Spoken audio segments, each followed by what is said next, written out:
از گزو به چوره بازگشته است. بله. و با در کمپ بیداد وبا مرض وبا در کمپ بیداد می کند.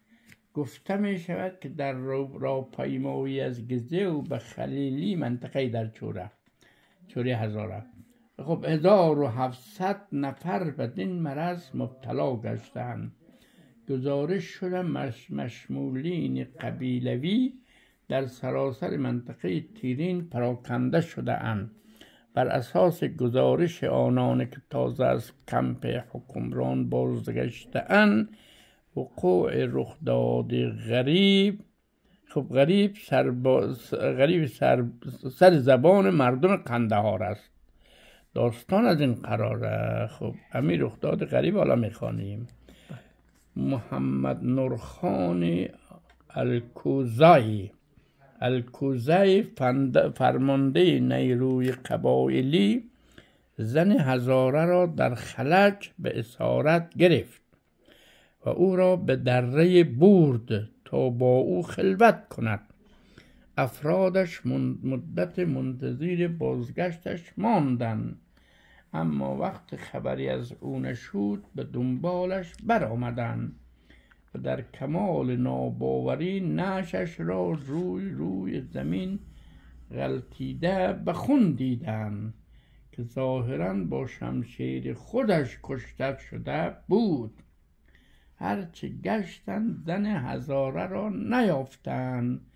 بدین گونه آنها چنین نتیجه گرفتند که محمد نورخان باید توسط آن زن به قتل رسیده باشد.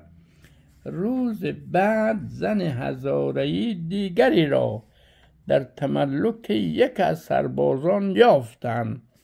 افراد محمد نور به حکمران گزارش دادند آن زنی که نور محمد را به قتل رسانده با فلان سوار است. حکمران هم دستور بازداشت زن را صادر کرد، لیکن زن همه چیز را منکر شد و قتل را به گردن نگرفت. با وجود این حکمران و خانهایی که در محضرش بودند همگی حکم دادند که به خونخواهی قتلی که صورت گرفته زن باید زنده در آتش سوزانده شود. آتش روشن گشت و زن را دست و پا بسته به درون شعله‌های آتش انداختند. چندی نگذشته بود که طوفانی برخاست و هوا را چنان تیره و تار ساخت که پیش پای دیده نمیشد.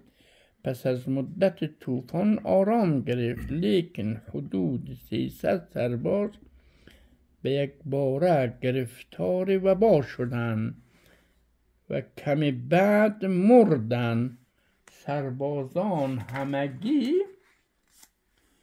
بیدرنگ از آنجا به سوی چوره برا افتادند و بسیاری در راه مبتلا به وبا شدند.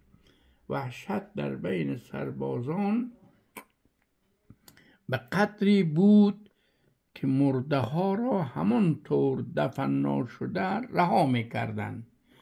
این واقعه کمپ را در حیرت و آشفتگی فرو برده بود و مشمولین قبیلوی در سرتاسر منطقه تیرین پراکنده شدند. حکمران فعلا در منطقه چوره اردو زده است.